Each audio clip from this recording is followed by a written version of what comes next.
ఇప్పుడు ఈ రాష్ట్ర ప్రభుత్వం అందా యూరియా కొరత బాధ్యత లేకపోతే కేంద్ర ప్రభుత్వం అందా? ఎస్, రాష్ట్ర ప్రభుత్వాన్ని మొదటిగా ఉంటుంది. ఈ రాష్ట్ర ప్రభుత్వానికి 9.80 lakhs మెట్రిక్ టన్స్ కేటాయించారు. కేసీఆర్ గారు ఏం చేశారు, తెలంగాణ కెలికేట్ కాగానే వెంటనే దాన్ని తెచ్చుకొని పెట్టుకునేది.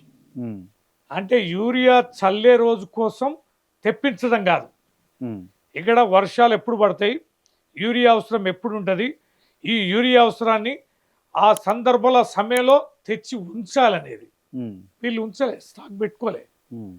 జూన్లో తేలే, జూలైలో వర్షాలు లేదని ఊరుకున్నారు.